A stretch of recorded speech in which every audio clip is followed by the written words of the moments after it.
पहिलंच panel discussion असणार आहे. मी मगाशी म्हटलं तसं 3 पॅनल डिस्कशन्स आपण करणार आहोत वेगवेगळ्या विषयांवरती, आणि त्यातल्या पहिल्या पॅनल डिस्कशनमधल्या पॅनलिस्टची मी आता ओळख करून देणार आहे. पण त्याआधी Maharashtra business conclave 2024 knowledge partner Welingkar institute, co sponsor Matex structure private limited, powered by Ujjwala Haware legacy bell rice industry limited, supported by Yangpu, gift partner Girnar.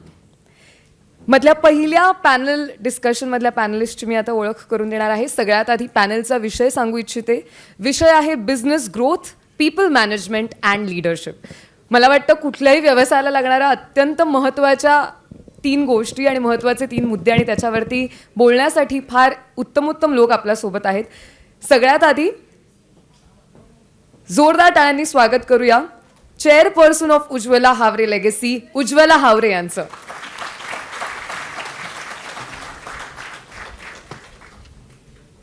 मी उत्तराताईंना देखील विनंती करते मंचावर येण्याची. आपण एक छोटीशी भेटवस्तू देऊन उज्ज्वलाताईंचं स्वागत आणि सत्कार करूया.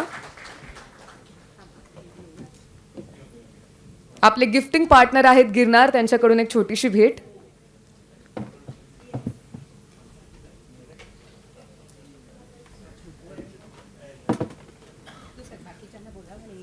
ओके. त्याचसोबत जोरदार टाळ्या डॉक्टर रोहित साने यांच्यासाठी MD माधवबाग.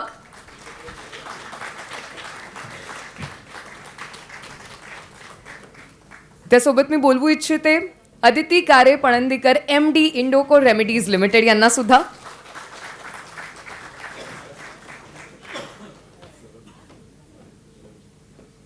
आणि जयंती कठाळे MD पूर्ण ब्रह्म. जोरदार टाळ्या जयंतीताईंसाठी.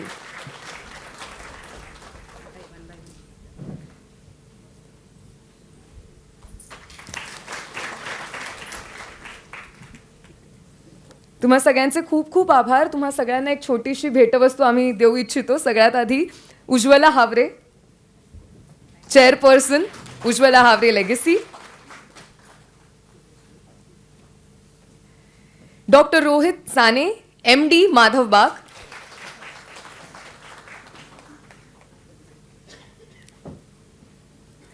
Aditi Kare Panandikar MD Indoco remedies limited,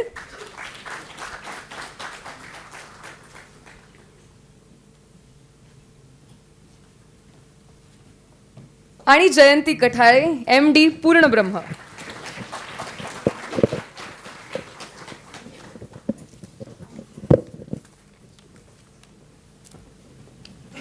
तुम्हा सगळ्यांचं खूप स्वागत. आपण या पहिल्या सेशनला सुरुवात करणार आहोत. मी इथून तिथे जाणार आहे कारण हे सेशन मला मॉडरेट देखील करायचं आहे. तुमचे काही प्रश्न असतील तर आत्ता तुमच्याकडेच ते ठेवा. जर आपल्याकडे वेळ असेल तर आपण ते घेऊ. Thank you so much.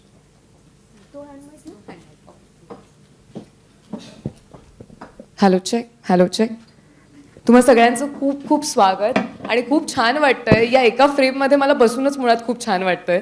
त्यामुळे थँक्यू सो मच की तुम्ही वेळ काढून आलात.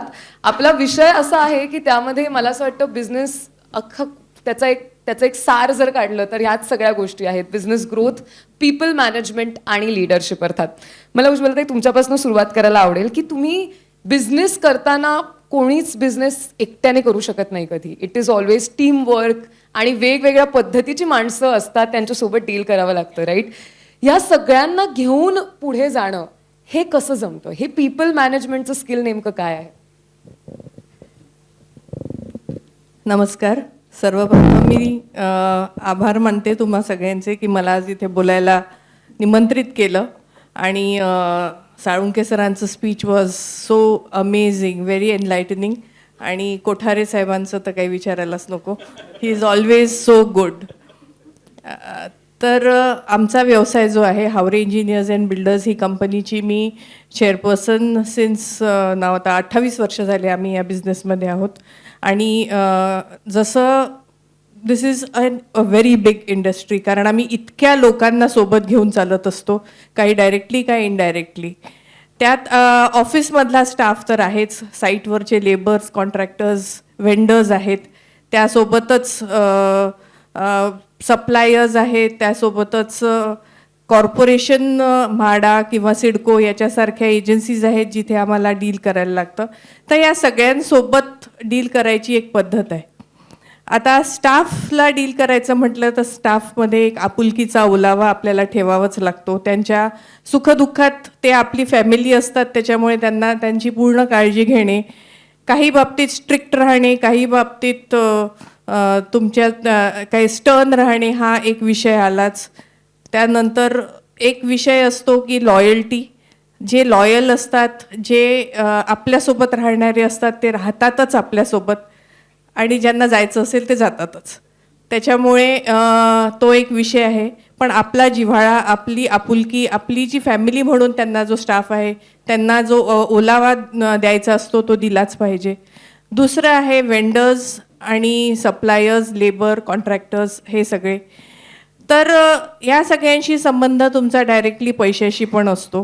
कारण तुमचे पैसे जर तुम्ही त्यांना वेळेवर दिले नाहीत किंवा त्यांची गरज असेल तेव्हा दिले नाहीत, तेव्हा ते पण दुखावल्या जातात कुठेतरी. त्याच्यामुळे त्यांनासुद्धा एक फॅमिली समजून त्यांना एकत्र ठेवणं हे खूप महत्त्वाचं आहे. आणि तिसरा विषय आहे तुमचे जे हँडल करत असतात, तुमचे जे प्रोजेक्ट्सची परमिशन्स देत असतात, म्हणजे ब्युरोक्रॅट्स, ह्यांचे जे सिडको, आम्ही सिडकोशी डील करतो, म्हाडाशी डील करतो, BMCशी डील करतो, नवी मुंबई, म्हणजे सगळ्या म्युन्सिपल कॉर्पोरेशन्स जिथे जिथे आम्ही हे करतो. तर त्यांना कसं हँडल करायचं हे तुम्हाला शिकायला लागेल. कारण गव्हर्नमेंट एम्प्लॉईजला कसं हँडल करायची त्याची एक पद्धत असते, ती बऱ्याच लोकांना माहिती आहे. दुसरं त्यांच्याकडे जाताना you have to be very very professional.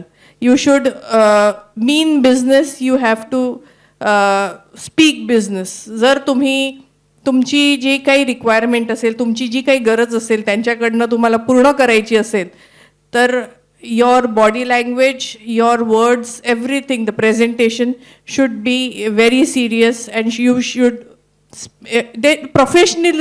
professionalism झळकलं पाहिजे तुमच्या ह्याच्यातनं. then everyone takes you very seriously and your work is easily done. So ह्या प्रकारे एक मी सांगू इच्छिते की या सगळ्या वेगळ्या वेगळ्या लोकांना आम्ही हँडल करत असतो. आणि या सगळ्यांशी पर्सनल टच ठेवणे, म्हणजे स्टाफसोबत म्हणा किंवा ऑफिसर्ससोबत म्हणा किंवा बाकी लोकांसोबत त्यांना एक की ठीक आहे, we respect you the way you are, and तुमचं जे कॅलिबर आहे त्याच्याबद्दल आम्हाला वी आर, म्हणजे स्टाफसाठी म्हणते की वी रिस्पेक्ट युअर कॅलिबर. तुम्ही जे करता त्या तुमचा जो तुम्ही जे as a person whatever you are, so definitely there has to be respect, mutual respect.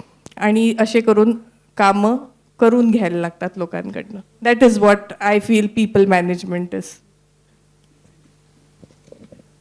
तुम्ही खूप इझिली आता सांगितलं, पण these are a lot of things to do in reality. त्यामुळे kudos to all the people. कारण people management हे बोलताना इतकं सोपं वाटत असलं तरी प्रत्यक्षात प्रत्येक माणूस तुमच्या विजनशी अलाइंड असेलच असं नाही, आणि नसेल तर त्याला कसं आपलंसं करून घ्यायचं हे मला वाटतं एक स्किल आहे. डॉक्टर रोहित चाने, तुमच्याकडे यायचं आहे मला की 400हून अधिक क्लिनिक्स पूर्ण भारतभरात आहेत माधवबागची, आणि प्रत्येक क्लिनिकमध्ये मिळणारी जी ट्रीटमेंट आहे त्याचा दर्जा सारखा आहे, कुठेच त्यात वर खाली वाटत नाही. प्रत्येक क्लिनिकमध्ये गेल्यानंतर असं वाटतं की तिथले डॉक्टरच डॉक्टर रोहित चाने आहेत की काय, आणि त्यांनीच सुरू केलंय की काय. इतकी क्लॅरिटी ऑफ विजन सगळ्यांपर्यंत कशी पोहोचवलीत तुम्ही? बापरे, म्हणजे आता त्या डॉक्टरांना विचारायला लागेल हा प्रश्न.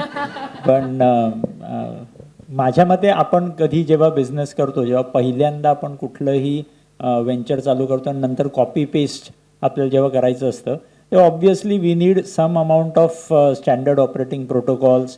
ते प्रोटोकॉल्स आल्यानंतर ते प्रोटोकॉल्स फक्त कागदावर राहिले तर त्याचा काही उपयोग नसतो.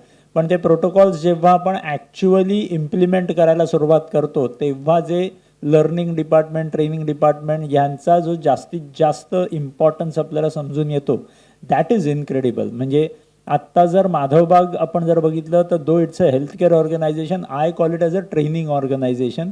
कारण का तिथे आम्हाला आमच्या डॉक्टरांना, आमच्या थेरपिस्टना, आमच्या रिसेप्शनिस्टना, आमच्या पूर्ण टीमला आम्ही जे ट्रेनिंग कंटिन्युअसली आमचं चाललेलं असतं, hence this might be a fruit of that. पण ऑब्व्हियसली येस, हे करणं I wouldn't say it is very very difficult, but it is not so easy. पण जेव्हा एकदा आपल्याला त्याचं एखादं जेव्हा आपल्याला फॉर्म्युला मिळतो तेव्हा तो फॉर्म्युला कॉपी पेस्ट करणं is not so difficult once you know it. So now we are about 360 plus centers all over the nation, 3 hospitals. So प्रयत्न चाललेला असतो, कारण का नीड जी मनात असते, म्हणजे आपण जेव्हा ट्रेनिंग देतो त्या ट्रेनिंगच्या मागे एक वाय हा नेहमी प्रश्न आपण जोडलेला असतो की why are we getting trained, why are we learning this. हे जेव्हा आपण सुरुवात करतो लर्निंगला किंवा ट्रेनिंगला, तेव्हा तो व्हाय आमचा खूप क्लिअर असतो की आपल्याकडे येणारा कुठलाही पेशंट हा आपला देव आहे, हा आपला आई आहे, ही आपली बाबा आहेत, आणि ह्यांना आपण आपल्या आईबाबांना जशी सर्व्हिस देऊ तशी सर्व्हिस आपण द्यायला शिकायची आहे. म्हणून each and every therapist when he performs any of the therapy for the patient, he thinks that हे मी माझ्या वडिलांसाठी करतोय, माझ्या आईसाठी करतोय. सो आपोआप ते आतून निघून आलं की ते सुंदरच घडतं. म्हणून मग ट्रेनिंग काही त्याच्यानंतर राहत नाही. So it has become easy now for us to keep it as a copy paste thing. किती सुंदर, खूपच सुंदर विचार आहे हा. आणि मला असं वाटतं it reflects, you rightly sed that. मला आदिती मॅम तुमच्याकडे यायचं आहे. 1947 पासून ते आतापर्यंत, आता 2024 उजाडलं, खूप मोठा पल्ला आहे बघायला गेलं तर. आणि अनेक गोष्टी आपल्या आजूबाजूला सतत बदलत असतात, ट्रेंड्स बदलतात, the way of functioning changes. या सगळ्यामध्ये तुम्ही तुमचा व्यवसाय कसा बदलत राहिलात थ्रू द इयर्स? सो 1947 ची गोष्ट फार म्हणजे it is a very interesting one, म्हणून 2 मिनटं ती सांगते. Yes please. तर माझे आजोबा स्टार्टेड आउट म्हणजे, आणि I am going to use English too, मला सुद्धा वोकॅबलरी जरी घरात मराठी आणि कोकणी दोन्ही बोलत असलो तरी I may not get the words. तर माझ्या आजोबांनी सुरुवात गोव्याला, ज्याला आम्ही फेअर्स म्हणतो, तिथे खेळणी विकून सुरुवात केली होती. Eventually, he started taking medicines to the villages of Goa on a bicycle. Then my grandmother gave him her Stridhan and he started a shop. Then he got into wholesale and retail. Teva Goa Portuguese, when it was a Portuguese state. And he used to import from the continent and Goa. One of the French companies asked him to take distributorship for India, then a different country. Under the condition that he should come to Mumbai and set up the office. So he came here and started Indo-Continental Trading Company. That is why my name is Indoco. Although 90% of the times people will say Indico. It is not Indico, it's Indoco. Because the origins are in a trading firm, Indo-Continental. So when India became independent and part of the first 5-year plan was an idea that the country should never stay dependent for medicines on outside. आणि कोविडमध्ये आपल्याला ते लक्षात आलं की तेव्हाचं जे vision होतं त्याचं what it has come out of that. So he said, if the government wants us to not import and make, I will manufacture. So he went and registered a company 7 days after independence. So our registration certificate is 23rd August 1947. So, in a way, the genesis of our company is in taking advantage of the opportunity. And I think that is what I would explain why we have lasted for 75 years. There are 2 books I like a lot. One is called Built to Last, and the other is Good to Great. And when I read Built to Last, it resonated with me because so many of the values are reflected inside the organization. Because once the objective is to create a great organization, and I could say that at least for half my career until we got listed. Because after that you have responsibilities to outside stakeholders.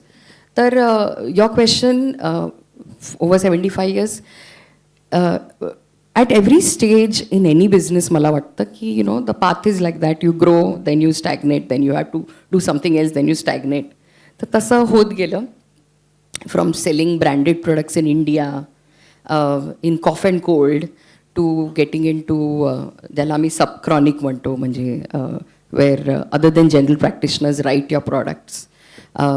to 8 marketing divisions, to then an acquisition, then eventually जेव्हा liberalization झालं 1991 नंतर आणि post patent scenario, we decided to also take opportunity of the world is my audience. So today all of Indian pharma has that we manufacture for the world. I don't know how many of you know, 1 out of every 4 tablets consumed in US is made in India. 60% of the medicines consumed in UK or Europe are made in India. In a way, truly, we are a made in India industry long before the make in India was.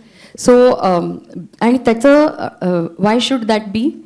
Current Indian pharma industry is a $52 billion industry. That's like 25 billion comes from sales in India.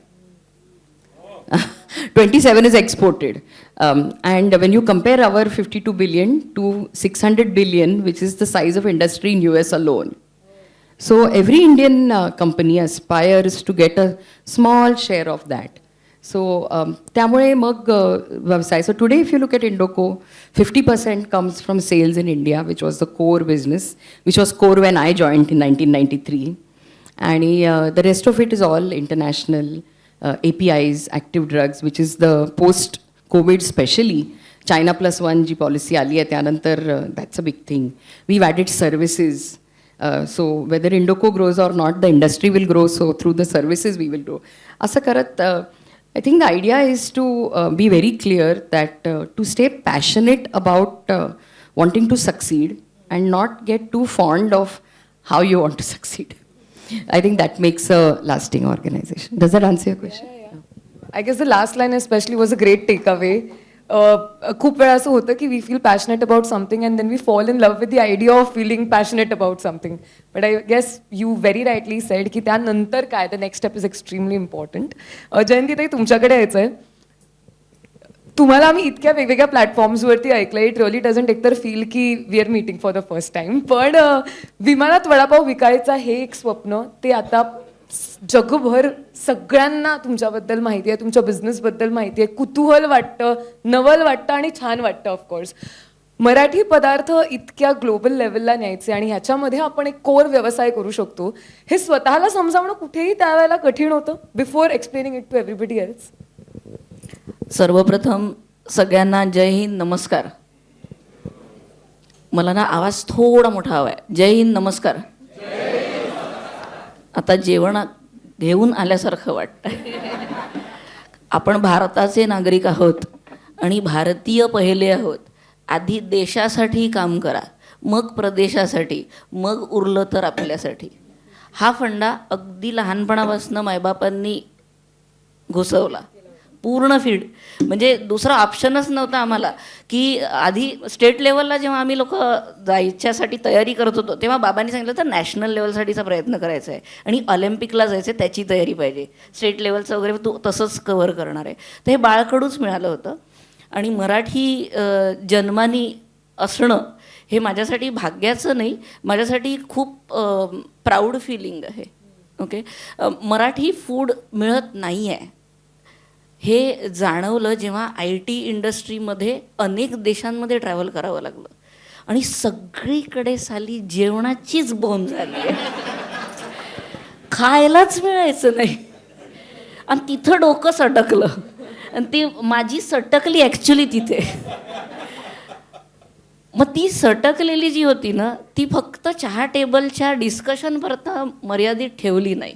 कारण बरेच लोक फक्त discuss करत होते की यार कुछ करना पडेगा.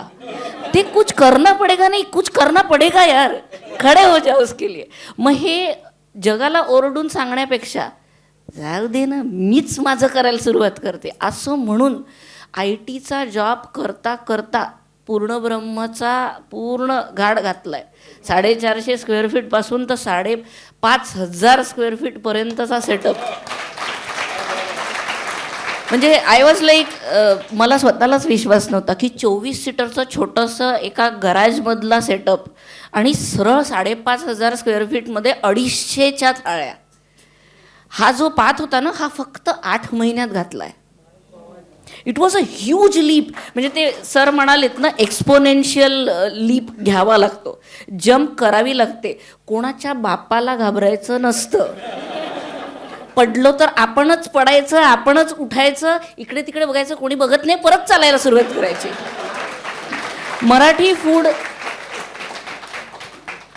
मराठी फूड रेस्टॉरंटचा पार्ट होऊ शकतात ही व्यवस्थाच नव्हती मुळात.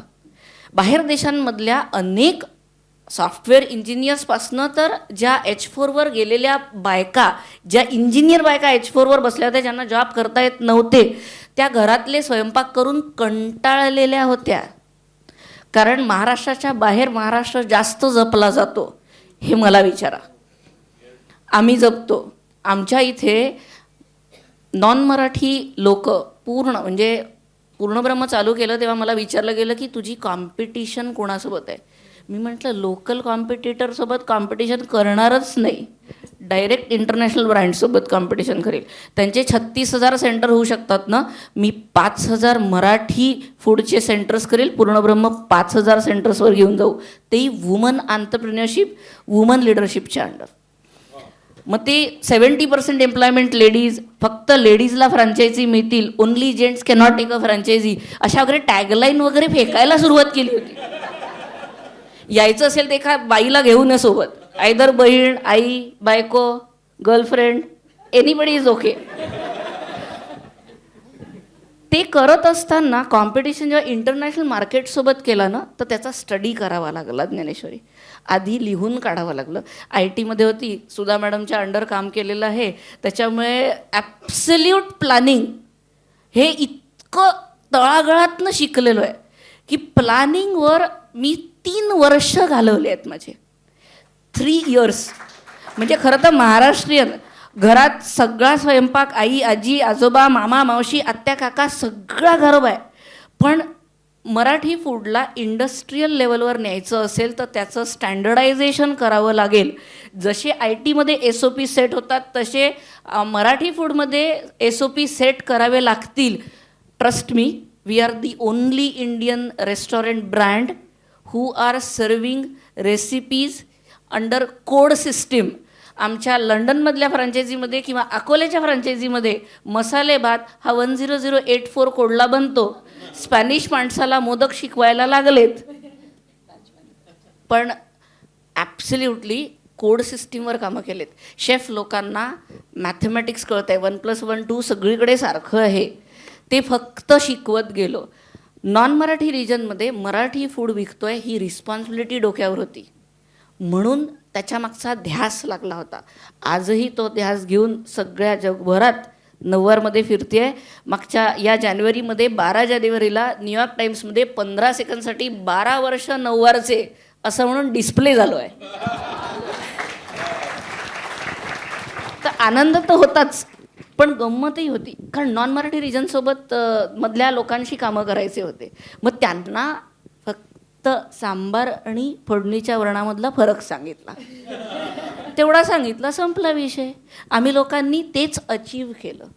इथं जे पीपल मॅनेजमेंट किंवा लीडरशिप किंवा लेगसी या तिघांनी जी अप्रतिमपणे सांभाळली आहे, नवीन जनरेशनमध्ये आम्ही या तिघांचा संगममेत केला. ॲज अ इंजिनियर मी AI वापरलं. मी आत्ता recently I am a certified prompt engineer, I am a calligraphic designer. हे सगळं पुरणपोळ्या करता करता शिकली आहे. एकच सांगते ज्ञानेश्वरी, AIच्या मदतीने, म्हणजे AI शाप की वरदान वगैरे जे लोक म्हणतात आहेत, मी म्हणते याच्यासारखं वरदान नाही. याला लेकरासारखं सांभाळा, जास्ती बडबड करायला लागला की झापड मारा चुप बसवा, हे आपल्यात पाहिजे. कारण टेक्नॉलॉजी आहे ती टेक्नॉलॉजी कधीच माणसाच्या बुद्धिमत्तेच्या वर जाऊ शकत नाही.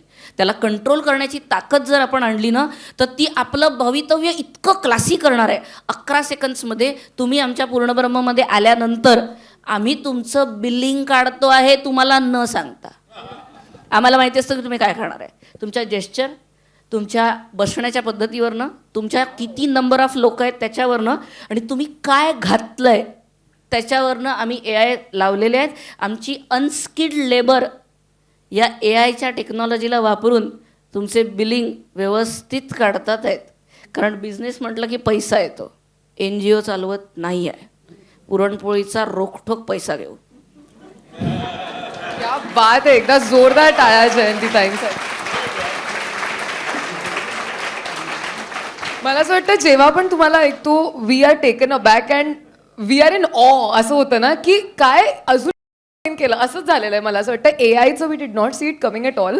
आणि कल्पना पण आय एम शुअर अनेकांना करवत नाहीये की कसं एखाद्या हॉटेलमध्ये गेल्यानंतर रेस्टॉरंटमध्ये गेल्यानंतर ऑर्डर करण्याच्या आधी अंदाज बांधला जाऊ शकतो. ही पॉसिबिलिटीज आहे हेच आम्हाला आज कळतंय. त्यामुळे थँक्यू सो मच. मला कळलंय की तुमच्यासोबत संदीप गढवाल सुद्धा आलेले आहेत.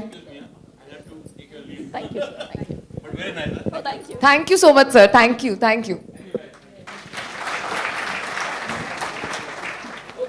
संदीपजी मनस्विनी फूड प्रायव्हेट लिमिटेडचे डिरेक्टर आहेत ते आणि दोघेही बँगलोरवरनं आलेत. एकदा जोरदार टाळ्या संदीप सरांसाठी सुद्धा वाजवूया.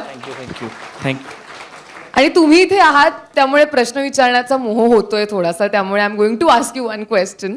मला सांगा सर की जसं जयंतीताई म्हणाल्या की मराठमोळे पदार्थ एका रेस्टॉरंट लेवलवरती एक इंडस्ट्री म्हणून डेव्हलप होऊ शकतात हे त्यांनी सुरू केलं आणि this is a big dream, big vision. तरुण म्हणून तरुणाईचा काय पर्स्पेक्टिव्ह असू शकतो या बिझनेसमध्ये आणि तुम्ही याच्याकडे कसं बघता? पहिले जय हिंद, नमस्कार सगळ्यांना. आणि as a young in future जसं आपण म्हटलं की Marathi food yes yes yes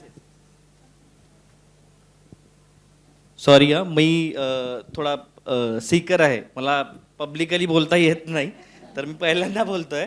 तर मराठी फूडबद्दल जर विचार केला तर मी मराठी नाही आहे फर्स्ट ऑफ ऑल, पण मी मागच्या 12 वर्षापासून जयंती वहिनीसोबत मी कामं करतोय. So I am the director of the Purna Brahma.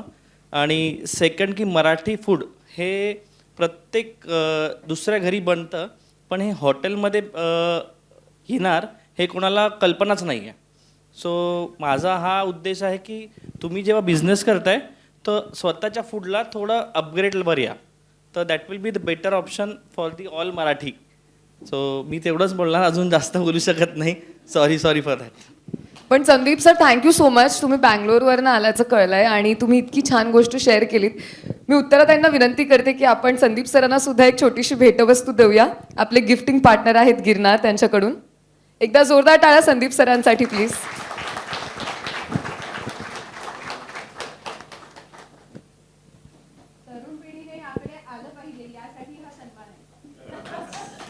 Thank you so much. Rohit sir, मला तुमच्याकडे यायचं आहे पुन्हा एकदा. बऱ्याच वेळा असं होतं की एखाद्या मोठ्या कंपनीचं जेव्हा मार्केटिंग होत असतं तेव्हा त्या कंपन्यांचे प्रमुख कुठेतरी फेस व्हॅल्यू बनतात, कुठेतरी त्यांच्यामुळे त्या कंपनीला ओळख मिळते. पण अनेकांचं असं म्हणणं आहे की तुम्ही जास्त आम्हाला दिसत नाही, तर is this a different brand strategy? Yes, you can say so. Normally हा प्रश्न एकदम खरं एकदम ॲक्च्युअल आहे, कारण का बऱ्याच वेळेस मी जेव्हा माझ्या क्लिनिकमध्ये बसलेला असतो तेव्हा सुद्धा पेशंट मला येऊन विचारतात डॉक्टर साने नाही आले का. So that is very usual with me. But to be very honest, yes that was the strategy. त्याचं कारण एकदम सिम्पलचं होतं की मला हे माहिती आहे की माझ्या आयुष्याचा जो लाईफस्पॅन असणार आहे त्याच्यापेक्षा ब्रँडचा जो लाईफस्पॅन आहे तो मे बी 10 टाइम्स 100 टाइम्स मोठा असू शकेल. आणि एका व्यक्तीचा चेहरा जेव्हा त्या ब्रँडला लागतो तेव्हा ती व्यक्ती उद्या जगात नाही राहिली तर त्या ब्रँडला पुढे नेण्यात बरेचसे डिफिकल्टीज आपल्याला बघायला लागतात. So this was my personal thought about the whole thing. पण हे जेव्हा आपण बघतो तेव्हा माझं एक ह्याच्याबरोबर ही पण एक गोष्ट होती की every brand has to be associated with some face. हे पण तेवढंच सत्य आहे. So now the question was, the challenge was, how am I supposed to take this together ahead? So उत्तर खूप सोपं होतं की मला हे माहिती होतं की एक रोहित साने काही जन्मभर टिकू शकणार नाही आहे, तर why not to create more than 1000 Rohit Sane who can represent the brand in a better way than what Rohit Sane would have presented. So माझ्यापेक्षा माझी जी टीम असते ती पुढे येते, ती जाऊन लोकांना सांगते, त्यांचे टी व्हीवरती प्रोग्राम्स असतात, ते जास्त पुढे येऊन लोक त्यांना जास्त ओळखतात. आणि बऱ्याच वेळेस मी जेव्हा एखाद्या वेळेस टी व्हीवर बोलायला गेलो तर ते म्हणतात हां तुम्ही त्यांच्यासारखे बोलायला लागलात. हां, so I am very lucky in that case that I am so fortunate to get such a good team. And the team is taking those things ahead. आता सध्या जर तुम्ही मला बघितलं तर मी बराच रिकामा असतो, मला कोणाची नोकरीवर घ्यायचं असेल तर घेऊ शकता.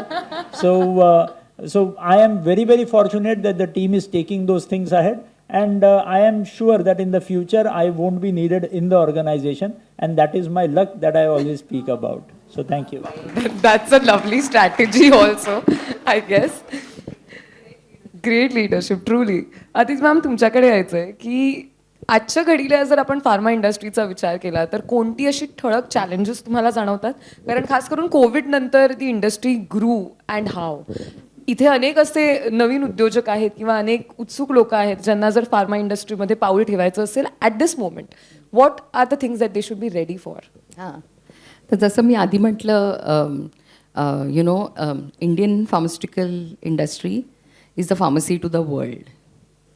म्हणजे सांगायचं झालं तर we are ranked third in volume size but 14th in value because of the price per unit of what we sell.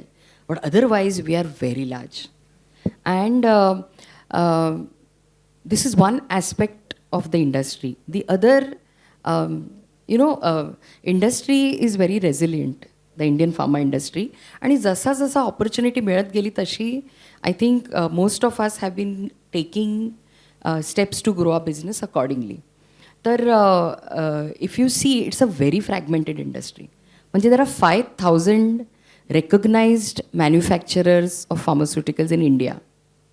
But at the same time, the top 20 have 80% market share. Can you imagine? And the largest company, Sun Pharma, after Ranbaxy acquisition, has 9% market share. So the first largest is 9%, then 6, then 5, then 3, then 2. We are at 0.6, as we are ranked 21st in the country. But after that also there are many. So question is then, what do all of us do?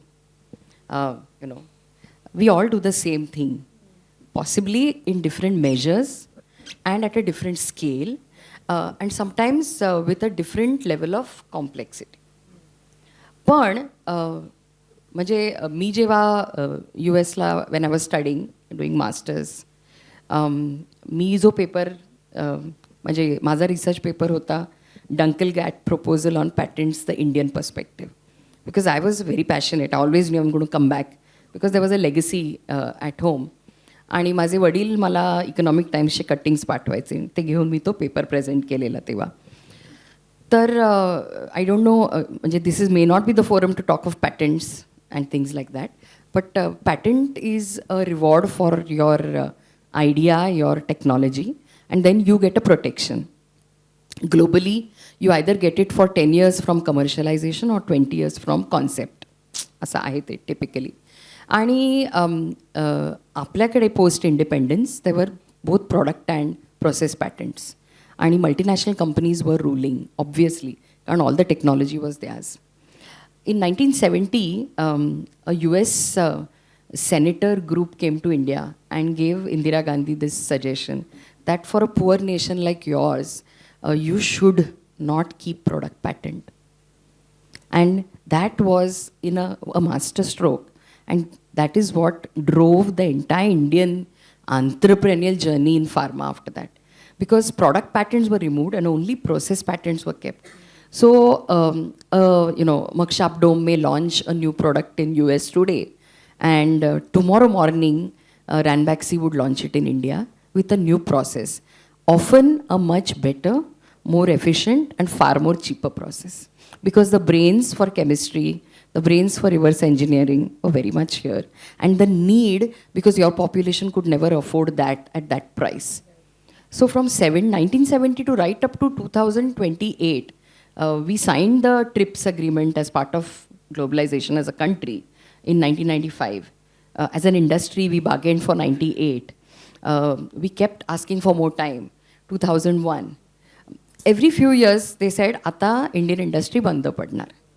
कारण आता परत product patent आला आहे. You want to live in a global world, you want to get a share of the global world, you have to follow the global rules. So you must have product patents again. We went from being a under develop to a developing nation. आजही बांगलादेशमध्ये नाही आहे, they can continue to do it, but not us. So in this phase, the industry grew, and I don't know, I just keep running away with my thoughts. I hope I'm answering your question. Yeah. So, and then eventually, after that, the Indian industry realized that, so we have a challenge. We don't have a product patent anymore, but we have the world to manufacture for. That all of us started sprucing up our manufacturing capabilities, our technology. So coming back to your question now, from being an end-to-end industry, so a company like ours, so if you take the top 5,000 are in manufacturing, but there are serious 100 players in marketing. Okay, and I think there would be serious 60 players who do everything in the value chain. म्हणजे from research to tech transfer to manufacturing to distribution, that is supply chain, sales and marketing, and even in collection or whatever. But the rest of them are either in manufacturing or in research or whatever. Now, today, especially post-COVID, with the global opportunity and with certain challenges Indian companies have had recently, the Indian government is clear as a mandate that it is not sufficient being third largest value player in the world. We must get into innovation. We must, volume player in the world, we must go to value. That be the case, it is very clear that not all 5,000 can go to value. So there will be 30 or 40 or 50 going towards value. Now when you want to go towards value, you can't do everything in the chain. This is actually a golden opportunity for young entrepreneurs to look at various parts of the value chain in pharma, whether it's in development, whether it's in manufacturing, whether it's in regulatory. It's a very, very regulated industry. Research requirements are very stringent. It is very expensive. Every new molecule that comes out in the world, $480 million are spent to do it globally. So that be the case, everybody cannot be in that research. And companies of our size who want to take advantage of marketing what we can market innovatively would be happy if somebody else researched it. So I think the future, therefore, for young entrepreneurs would be to not want to do everything in the value chain, but pick up that part which is most suited. We heard earlier, Uttara ji म्हणाल्या की investment लागते manufacturing सेटअपसाठी कॅपेक्ससाठी नक्कीच but if you want to use if you are a pharmacist and you want to start a research lab to get in to patenting you so from patent lawyers to general lawyers, to regulatory capabilities, to small manufacturers, to people who are in the supply chain. I mean, it's a huge opportunity. And the EY report for next 25 years, म्हणजे आपण आणखीन 25 वर्षात आमची industry कुठे जाणार आहे तर we are going to go from a $25 billion to $260 billion industry. So it's a 10x growth for the industry. You can imagine the opportunity. I don't think any of us are wanting to do everything anymore. We will choose. For example, in India, we do everything because we have our own brands. So I have 2,300 people in the field. Wherever there's a post office, I have a man. And in an ex-HQ also. But abroad, we participate in what is known as the generic industry. म्हणजे इनोव्हेटरच्या प्रोडक्टचा जो generic होतो त्यांनी सुरुवात कशी केली आम्ही 20 वर्षाआधी आम्ही त्याचं मॅन्युफॅक्चरिंग सुरू केलं आणखीन कोणासाठी तरी ॲज CMOs. मग आमच्या लक्षात आलं की दे वॉन्ट अ पाईपलाईन. मग आम्ही म्हटलं की we can develop it.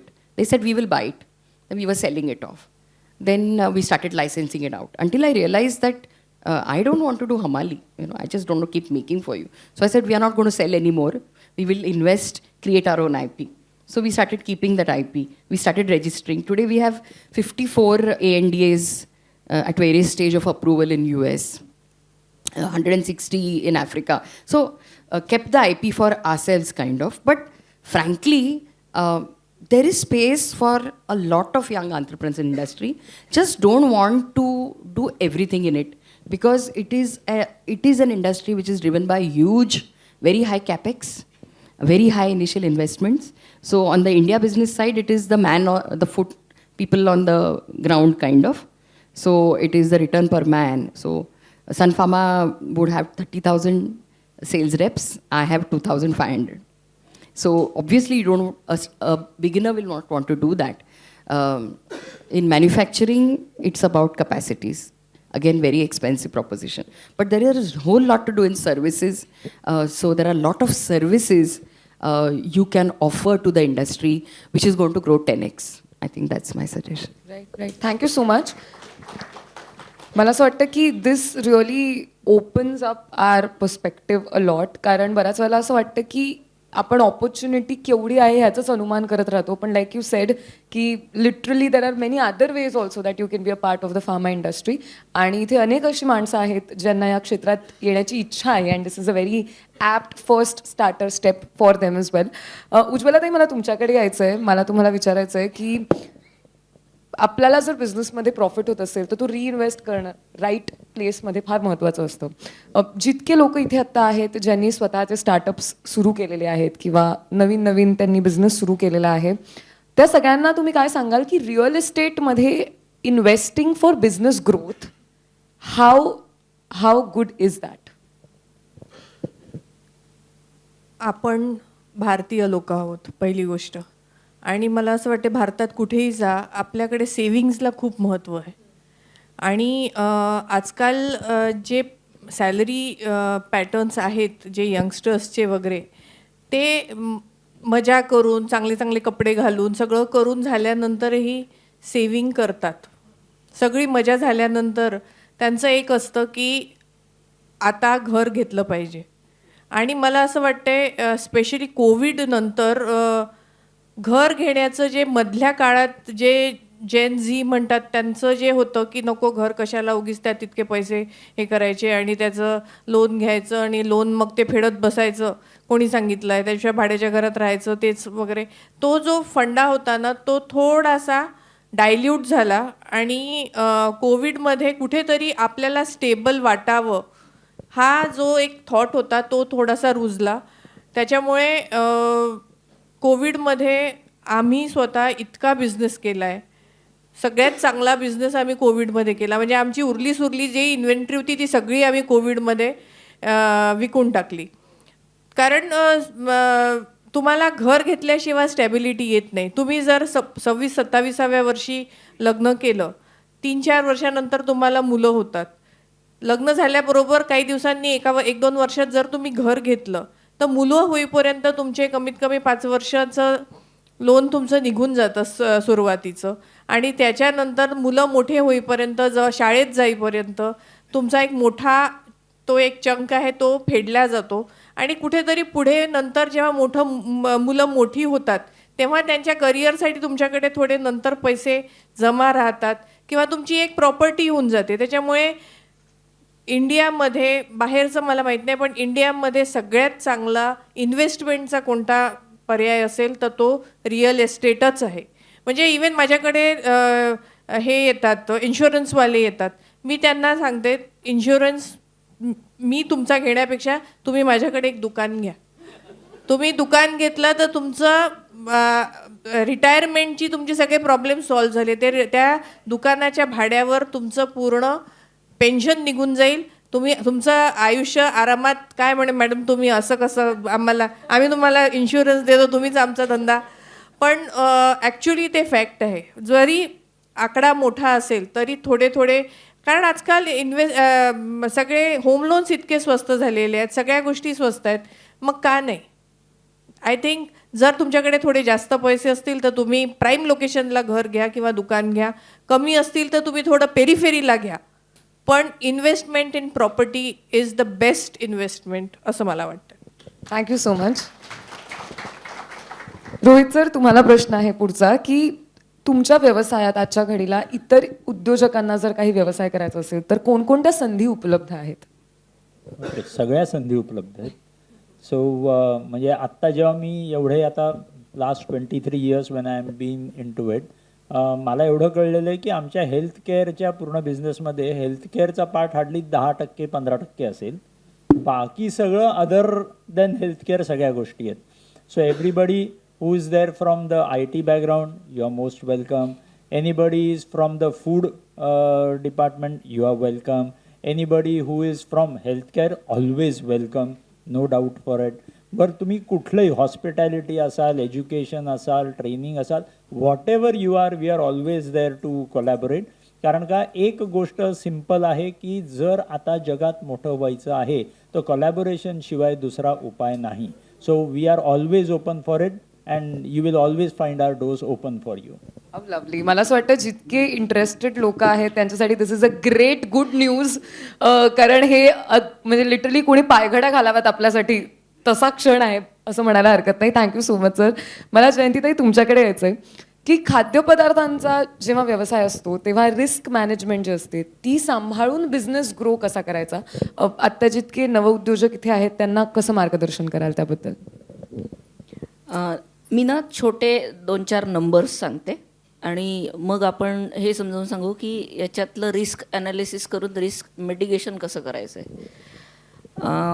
Bharat देशामध्ये 75,000 कोटींचा बिझनेस फक्त फूड बिझनेस म्हणून होतो आहे पर इयर आणि त्यातलं 70% कॉन्ट्रीब्युशन हे महाराष्ट्र स्टेट देतं आहे. नाही, टाळ्या वाजवण्याला एक पुढचं वाक्य नाही आहे. अनफॉर्च्युनेटली इंडियामधला सगळ्यात अनहेल्दी स्टेट हा महाराष्ट्र स्टेट आहे. हे आपल्या हेल्थ डिपार्टमेंटच्या वेबसाईटवर लिहिलेलं आहे आणि ही रिॲलिटी आहे. याच्यामागचं रिझन एकच आहे, जे पण प्रोटोकॉल्स किंवा कंट्रोल्स एखाद्या फूड इंडस्ट्रीला लागवावे लागतात त्यातले 70% महाराष्ट्रात खारीज केले जातात आणि मग हॉटेल्स चालवले जातात आहेत. आम्ही याच्यावर 2 वर्षाचा माझा स्वतःचा रिसर्च आहे. मी इथे झी मराठीच्या एका प्रोग्रामसाठी 2 वर्ष आलेली आहे. मी 3 दिवस बंगलोर, 3 दिवस मुंबई आणि 1 दिवस एअरपोर्ट अशी राहिली आहे.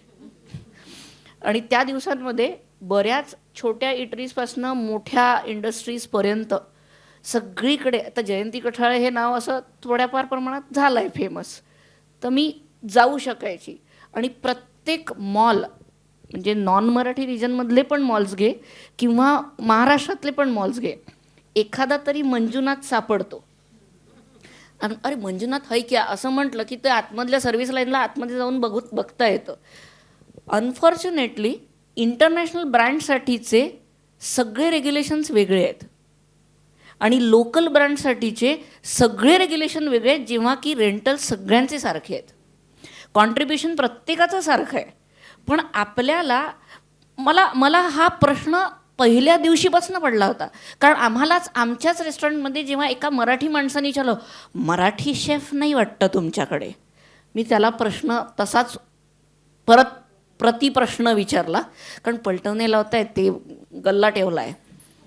तर त्याला अगदी प्रतिप्रश्न विचारला. म्हटलं सर ते चायनीज रेस्टॉरंटमध्ये गेल्यानंतर चायनीज माणूस येऊन तुम्हाला चाऊमिन खाऊ घालतो का, किंवा पिझ्झा खायला गेल्यानंतर इटलीवरनं माणूस येतो आहे का? नाही ना. टू बी व्हेरी फ्रँक, काही बर्गर ब्रँड्स जे इंटरनॅशनल ब्रँड्स आहेत यांचे व्हॅलिडेशन चेक करा. बिलीव्ह मी, 19 असे इन्ग्रेडियंट्स त्या बर्गरमध्ये इंडियामध्ये अलाउड आहेत जे बाहेरच्या कंट्रीजमध्ये कुठेही अलाउड नाही. आया लेकरं बर्गर खाऊन काय मस्त झोपलाय बघ, त्याला हेच सगळं आवडतं माहिती आहे का तुला, ते झोपलंय त्यातल्या आतल्या सगळ्या इन्ग्रेडियंटमुळे, ते झालंय ते नॉस्टॅटिक झालंय. आपणच आपल्या लेकरांना जहर खाऊ घालतोय. आधी ह्याच्यावर कंट्रोल सिस्टीम ठेवणं खूप गरजेचं होतं. म्हणून पूर्ण ब्रह्मनी याचा वसाच उचलला. No colour, no preservatives, no soda. जे मी माझ्या लेकरांना खाऊ घालू शकत नाही ते दुसऱ्याच्या लेकरांना खाऊ घालण्याचे अधिकार मला कुठल्या शहाण्याने दिले आहेत? मग ते आधी चालू केलं. आणि सगळ्या बिझनेसेसमध्ये हीच रिस्क मानली जाते की नीव नका तोडू. नीव तोडली जाते फूड बिझनेसमुळे. त्या फूड बिझनेसला करेक्ट करा. त्याच्यात करेक्टिव्ह मेजर्सला फसाय लायसन्स कितीला मिळतं ग? मी सांगते, 6,000ला मिळतं. वरचे 2,000 अंडर द टेबल द्यावे लागतात. 3 वर्षासाठी घ्यायचं असेल तर 18,000ला मिळतं. वरचे 6,000 अंडर द टेबल. कुठला फसायचा ऑफिसर यायला नाही म्हणतोय? गव्हर्नमेंटच्या सिस्टीम्स करेक्ट आहेत. मला लोकांनी सांगितलं नाही नाही वो सिस्टीम ही गलत आहे. म्हटलं गध्या तू गलत आहेस. उभा राहा ना, विचार ना, येऊ दे ना फसाय ऑफिसरला तुझ्याकडे, बघू दे ना, चेक करू दे ना. पूर्ण ब्रह्मचे सगळे सेंटर्स वॉटर टेस्टिंग आणि फसाय ऑफिसरच्या टेस्टिंगशिवाय लायसन्सेस काय मी साधं ओपनिंग नाही करत. ये तू बघ, तुझा क्वार्टरली व्हिजिट होऊ दे, काय प्रॉब्लेम नाही. ज्याला डर नाही ना त्याला काम करायला घाबरायची गरजच नाही आहे ग. प्रामाणिकपणे आम्ही लोक कामं करतोय, सोडा वापरत नाही आहे. ट्रेडिशनल पद्धतींनी जर तुमच्या साबुदाणा वड्यामध्ये क्रिस्पीनेस येऊ शकतो याच्यासाठी काही टॉप हॉटेलियर्स येऊन जेवून गेलेत आणि मला सांगितलं हे इधर कॉर्नफ्लेक्स डाला क्या, हे क्रिस्पीनेस कैसे लाय. म्हटलं आमच्या आजींनी शिकवलंय. ISO स्टँडर्ड्स घेतलेत का, असे सर्टिफिकेशन घेतले का, असे प्रश्नांची उत्तरं द्यावे लागतात आम्हाला. आम्ही सांगतो आमच्याकडे न सोळं सांभाळलं जातं, त्याच्यात जेवढे रूल्स आहेत ना तेवढे तुझ्या आयुष्याच्या पुस्तकातही नाही आले का. कारण हां ॲक्च्युली दुधाचा गंज वेगळा, त्याचा चमचा वेगळा, वरणाचा गंज वेगळा, सोळं इकडचा हात तिकडे लावायचा नाही, आंघोळी करून स्वयंपाक करा. इंडस्ट्रीयल हीट सांभाळतोय, रिस्क मिटिगेशन तिथे केलं, खूप साऱ्या पॉलिसीज लावल्या. एखाद्या हॉटेलच्या किचनमधली हीट माहिती आहे का कितीची आहे? 180 डिग्रीजची हीट आहे तिथं, आणि सेम हीट बाहेर आहे सर्व्हिस लाईनला. कारण बाहेर जेवायला बसलेला माणूस आहे ना, त्याचं टाळकं फिरलं तर ते 180 डिग्रीच्या वर नेतं आहे. तर दोन्ही रिस्क जर तुम्हाला मेटिगेट करायच्या असतील तर आम्ही वॉटर थेरपीज चालू केल्या. दर तासाला आमच्या इथे वॉटर बॉय आहे, तो सगळ्यांना सरसकट सगळ्यांना फुलपात्रामध्ये पाणी पाजतो. फुलपात्र म्हणजे 200 mlचं पाणी. ते आवश्यक आहे तुम्हाला दर तासाला तुमच्या पोटामध्ये जाण्यासाठी, कारण ती तुम्हाला डिहायड्रेट करते हीट, इकडची मानसिक हीट डिहायड्रेट करते. तर थंड पाणी प्या आधी. तसंच म्युझिक थेरपीज चालू केल्या, आणि या म्युझिक थेरपीमध्ये सगळ्यात पहिलं जे केलं तर ती बिझनेस ॲनालिसिस जेव्हा झाला तर पुरण किती तासात बनतं, म्हणजे टोटल 1 किलो पुरण बनवायचं. मी खूपच कॉमेडी क्वेश्चन विचारते, प्लीज डोंट माइंड. पुरुषांना माहिती नसेल, बायकांना माहिती असेल, पुरुष माहिती करून घ्या. मी आता सांगते, म्हणजे बायकोने विचारलं तर सांगता येईल. पुरण 1 किलो पुरण 21 मिनिटात बनतं. महालक्ष्मी अष्टक म्हणायला लावतो आम्ही, जिरं आणि गुळ तोंडात ठेवून.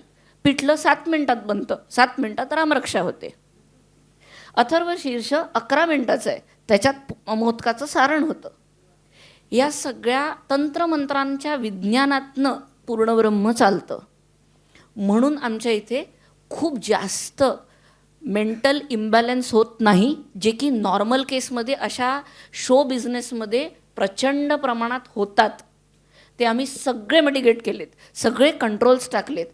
मी फक्त एवढं सांगायच्या इच्छित आहे की ज्यांना पण फूड बिझनेस चालवायचा आहे ना, आमच्या हातची पुरणपोळी खूपच चांगली लागते असं म्हणून होणार नाही. त्याला इंडस्ट्रीयल लेवलवर करेक्ट मेजर्सनी सर्व करायला सुरुवात करा. त्याचे धोंडे करू नका, कारण धोंडे जेवण जावायला एकदाच द्यायचं असतं, वर्षातनं ते देऊन मोकळं व्हायचं असतं. जेवणात दोंडी घालू नका. रिस्क इंडस्ट्रीयल लेवलवरनं, ऑफिसर्स लेवलवरनं तर रूट लेवलपर्यंत सगळ्यांना येणार आहे. ती मेटिगेट करण्याचं काम आपण सगळ्यांनी मिळून प्रामाणिकपणे ज्या दिवशी करायला सुरुवात करू ना, त्या दिवशी आपण एक क्लासिक आणि हेल्दी महाराष्ट्र या देशाला देऊ. मला म्युझिक थेरपीचं खूपच विशेष आवडलं, कारण आता 1 मार्चला वर्ल्ड म्युझिक थेरपी डे असतो, आणि आय फील आत्ता एका रेस्टॉरंटमध्ये म्युझिक थेरपीचा वापर केला जाऊ शकतो, हे खूपच कमाल आहे. अगं मणिपूरवाल्या पोरांनी मला त्याच्यावर विचारलं होतं, भाभी वो महालक्ष्मी अष्टक नहीं आता है. तर मी त्यांना सांगितलं सबसे पसंदीदा हीरोइन कौन? कतरीना कैफ. उसका 21 मिनट वाला गाना गा, चलता है. फोकस हा आहे, 21 मिनटं त्याचा अनफोकस व्हायला नको. मग आम्ही आयदर म्युझिक लावतो किंवा त्याला फोकसली ते पुरण करायला लावतोय. पुरण जळणारच नाही आहे, गॅरंटी आहे. आपल्या आजीनी सांगितलं ना, मला आजू नगर तर काय म्हणजे 2 लेकरं आहेत आणि एवढं मोठं पूर्णब्रह्म चालवते. आई आजही घरी आली ना तर थालीपीठ करत असताना जर ते गोल नाही झालं ना तर आजही गरम सराटा हातावर बसतो. मग रिस्क तिला पण होती ना, कारण तुम्ही एक प्रॉडक्ट लाईन देताय, मग त्याचं स्टँडर्ड प्रॅक्टिस मेंटेन करावं लागेल. त्याच्यामागचे सगळे रेसिपीज, सगळ्या प्रोसेस, प्रत्येकाची हेल्थ, प्रत्येकाचा विचार, ते म्हणतात ना फूडमध्ये तुम्ही जसा विचार करता ते सगळं उतरतं ते ॲक्च्युली होतं. तेच आम्ही सगळं खारीज करून राहिलो आहे, सगळं काढतोय. कारण पूर्णप्रमाणाच्या आतमध्ये आल्यानंतर त्याला हेल्दी फील झालं पाहिजे, तर तो हेल्दी फूड बनवणार आहे, तर ते हेल्दी माणसाच्या पोटी जाणार आहे आणि तो हेल्दी राहणार आहे.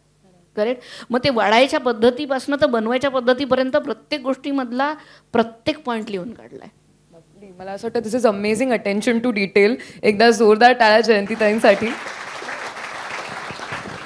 उज्ज्वलाताई, पुढचा प्रश्न तुम्हाला आहे की असं लोक म्हणतात की तुमचं क्षेत्र जे आहे ते पुरुष प्रधान आहे आणि you are a very very strong woman leader. अजूनही लोकांना एका स्त्रीच्या ऑर्डर्स फॉलो करणं कठीण जातं? मला I am very sorry but हा प्रश्न ना थोडासा चुकीचा आहे. कारण इथे खूप साऱ्या मुली आहेत, महिला ऑन्टरप्रेनर आहेत आणि त्यांच्यासाठी खरं तर दिस विल बी अ डिसरिगार्ड म्हणणं की it is not a right question. कारण महिलांच्या ऑर्डर्स घेणे काय त्या महिलावर किंवा कुठलाही लीडर असेल ना हे त्याच्यावर डिपेंड आहे. 70च्या दशकात किंवा त्या इरामध्ये कुठल्या तरी पुरुषाची हिंमत झाली का म्हणायची की मी इंदिरा गांधींच्या ऑर्डर्स घेणार नाही? झाली का कोणाची हिंमत? कोणाचीच हिंमत झाली नाही. It depends upon the leader. आज जर मी लीडर आहे माझ्या कंपनीत जर कोणी म्हणत असेल की मी मॅडमच्या ऑर्डर्स घेणार नाही, म्हटलं ठीक आहे बाबा तुम्ही घरी जा, मग असंच मला म्हणायला लागेल. So it depends on the leader. It doesn't depend on म्हणजे it may be a male female काही पण असेल, पण it depends on a person. किती महिला लीडर्स आहेत? इंदिरा गांधी असतील, मिसेस थॅचर असतील, किंवा त्याच्यानंतर किती मोठ्या मोठ्या ऑन्टरप्रेनर्स आहेत इथे आहेत. सगळे डायसवर इतके लोक आहेत हु आर लीडिंग द बिझनेस. मोठे मोठे बिझनेस हाऊसेस लीड करतात आहे. पण असं काही नसतं. ते तुमच्या स्वतःमध्ये everything is in the mind. हे आपण आपल्या डोक्यात सुद्धा आणू नये. माझं म्हणणं आहे हे आपण डोक्यात, कारण हे जे जेंडर बायस आहे ना, त्या दिवशी मी व्हिडिओमध्ये पण उत्तराला म्हटलं की ह्या सगळ्या गोष्टी आपल्या डोक्यात असतात. समोरच्याला जर तुम्हाला कन्व्हिन्स करायचं आहे तर you have to be seriously professional. You should mean serious business. आणि तेव्हाच तुम्ही तुमचं जे बायस समोरच्याला तुमच्याबद्दल काय इंटरप्रिटेशन वगैरे असेल ते सगळं डायल्यूट होऊन जातं. जर समोरच्याला कळत असेल की yes she knows the detail of the things, she knows what she is saying and she knows how to do business. जर असं असेल तर तो तुमचे सगळे ऑर्डर्स घेईल आणि सगळे तुमचे कामं होतील. त्याच्यामुळे this is I think it will be wrong and disregard to say की महिलांना बिझनेसमध्ये म्हणजे कसं करायचं किंवा पुरुष प्रधान. आता पुरुष प्रधान बिझनेस, मला एक गोष्ट सांगायची आहे. आता माझा तुम्ही म्हणता कन्स्ट्रक्शन बिझनेस पुरुष प्रधान आहे, पण तुम्ही कन्स्ट्रक्शनशी रिलेटेड कुठल्याही ऑफिसमध्ये जा, त्या ऑफिसमध्ये architects, most of the architects are women. Many times the engineers are women. एक इंजिनियर इथे बसलेले आहेत. Many times the accounts is handled by CAs किंवा accountants, they are also women. त्याच्यानंतर lawyers, they are also women many times, maximum time.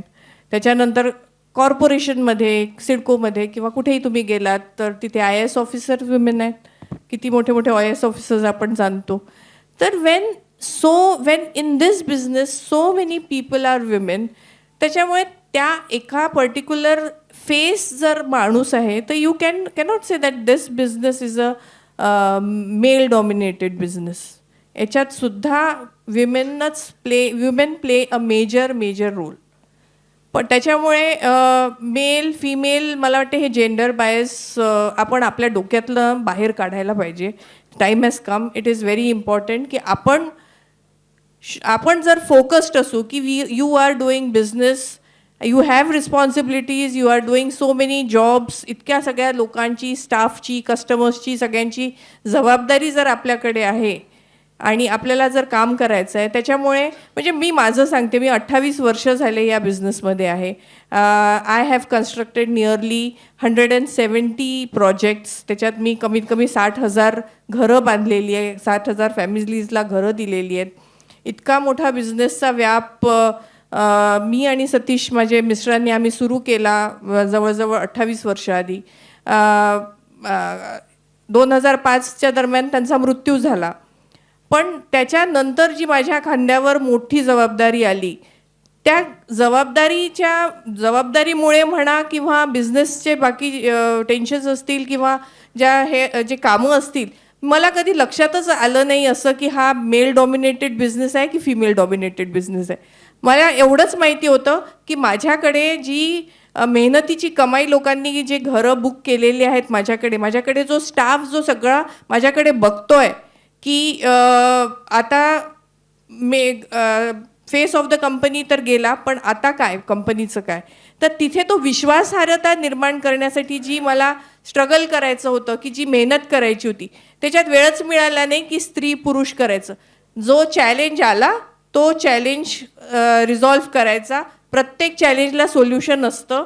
सगळ्या चॅलेंजेसला मी या प्रकारे घेतलं की this is part and parcel of this business, आणि त्याच्यामुळे जस्ट मूव्ह ऑन पुढे जात गेली. आणि मला वाटते today I have proved that this is not a male dominated business. Even women can do that very very successfully. Absolutely, very well answered. आपण आपल्या पॅनलच्या शेवटाकडे आलेलो आहोत डिस्कशनच्या. माझा शेवटचा प्रश्न तुम्हाला सगळ्यांना आहे की आज या कॉन्क्लेव्हमध्ये येऊन मुळात कसं वाटलं, आणि इथे जितकी माणसं बसलेली आहेत ज्यांना या व्यवसायांमध्ये यायचं आहे, एक जाता जाता शेवटचा थोडक्यात सल्ला काय द्याल? माझा सल्ला हा सगळ्यांना हाच असेल. सगळ्यात पहिले तुम्हाला खूप शुभेच्छा आणि congratulations to you that you have thought that you want to become an entrepreneur. You should always be a job giver than job seeker. त्याच्यामुळे मला असं वाटते देशसेवा काय आहे, दुसरी काय आहे, देशसेवा हीच आहे की इथे तुम्ही आज मोठे बिझनेसेस उभे करताय, इतक्या सगळ्या लोकांना तुम्ही जॉब देताय, देशाला पुढे नेताय. ठीक आहे की प्रत्येक ठिकाणी वेगळे कामं असतात, जसे सोल्जर्स, मिलिटरी, त्यांचं वेगळं काम आहे देशाचं रक्षण करणं, किंवा बाकी पोलीस लोकांचं वेगळं काम आहे. पण उद्योजक जो करतो आहे ना, ते कामसुद्धा खूप स्पेशल आहे. And if you are passionate about what you want to do, you should do it and let the country grow in a much brighter way. आणि हीच मला असं वाटते की खरी देशसेवा आहे. फर्स्ट ऑफ ऑल, तुम्ही लोक इथे सगळे बसलात आणि एवढं सगळं ऐकलंय, म्हणजे तुम्ही एंटरप्रेन्युअर बनण्याच्या अक्षरशः लायकीचे आहात, ह्याला काही वाद नाही. कारण का what is required in business is nothing else but patience. जर ते पेशन्स खूप छान असले तर नक्की सक्सेस आपल्याकडेच असतो. कारण का सक्सेस ही एक नॉर्मल चालणाऱ्या ट्रेनसारखी आहे, ती आपल्याला कधी ना कधीतरी मिळणार आहे. आपण स्टेशनवरती थांबलो आहे की नाही हा आपला प्रश्न आहे, की आपण थांबतो की नाही. So you people have patiently listen to us, that is really great. एकच गोष्ट सगळ्यांना मी सांगू इच्छितो की एंटरप्रेन्युअर जो नॉर्मली असतो, हा जेव्हा आपण बिझनेस कुठलाही डेव्हलप करत असतो तेव्हा तो बिझनेस आपण पहिला आपल्या कस्टमरसाठी बिल्ड करत असतो. आणि तो कस्टमर कोणी असू शकतो. Either it could be your staff could be your customer, or else it could be the end consumer who could be your customer. So जो कोणी एंटरप्रेन्युअर आहे, ज्याला कधी वाटतंय की आपण छान बिझनेस डेव्हलप करावा, keep at the end of the day keep that thing very clear की आपला कन्झ्युमर किंवा आपला कस्टमर हा आपला देव आहे. त्याच्यासाठी जे काही करावं लागेल ते सगळं केलं तर कुठलाही बिझनेस सक्सेसफुल होऊ शकतो.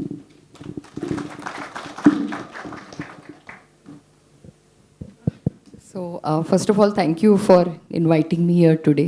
Sometimes when you are in a very competitive industry, and like I said earlier, 21st among 5,000 recognized players or whatever, you have two options: to look in the rearview mirror and be very happy about the journey. But most of us are always looking ahead at who else is doing better than us. And very often we also forget to appreciate and enjoy what we have achieved. I think in today's program, you gave us an opportunity to do that by telling our stories. Because sometimes in telling those stories, you yourself again recognize that, oh God, did we do this? So we did. So thank you very much for that. सल्ला काय द्यायचा आहे? जसं मी आधी म्हटलं की in business there has to be this, you have to have the passion. There is no alternative to that. Because business, and it's not about making money. It's about creating wealth.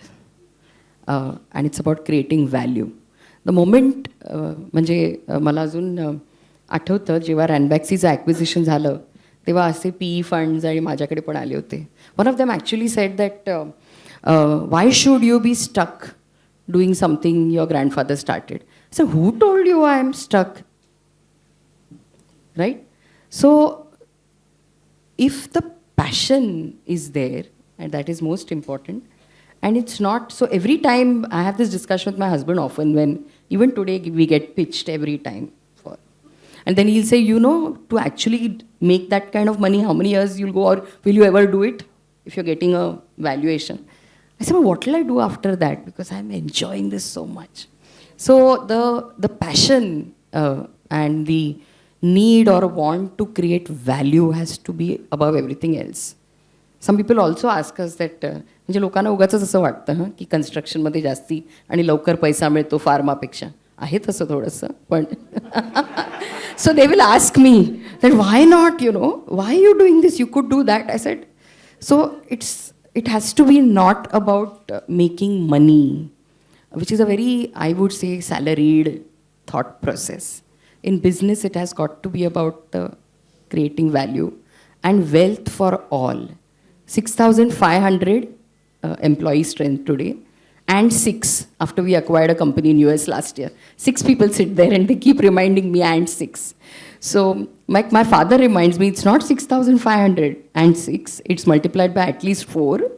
The families, then the stakeholders, the suppliers, the buyers.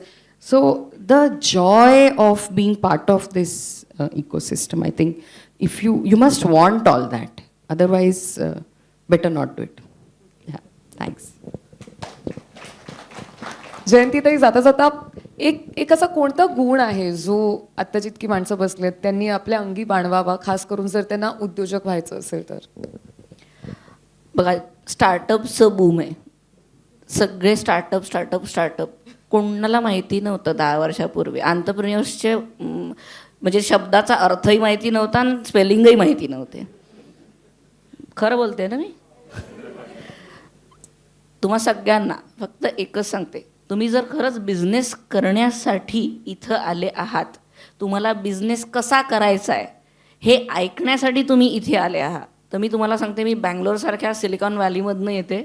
तिथे दर दिवसाला 100 startup उभे राहतात आणि दर दिवसाला 500 startup बसतात. अशा कॉम्पिटेटिव्ह इंडस्ट्रीमध्ये जेव्हा तुम्ही तुमचा बिझनेस ऑन करताय, तर सेलिब्रेशन हे किती फंड्स रेज झाले याचं न होता एक्झिट कितीवर झाला ह्याचं व्हायला लागलं, तर इंडस्ट्री आणि एंटरप्रेन्योर्स आणि स्टार्टअप्स सक्सेसच्या पाथवर जायला वेळ लागणार नाही. सेलिब्रेशन बंद करा. 500 करोड रेज केलेत, 50 करोड रेज केलेत, 1 बिलियन रेज केला. अरे कसला केला रेज? कशाचा सेलिब्रेशन करतोयस? आलेला पैसा फुकट मिळाला आहे का? कॅपेक्स घातला आहे त्या माणसाने तुझ्यावर विश्वास ठेवून.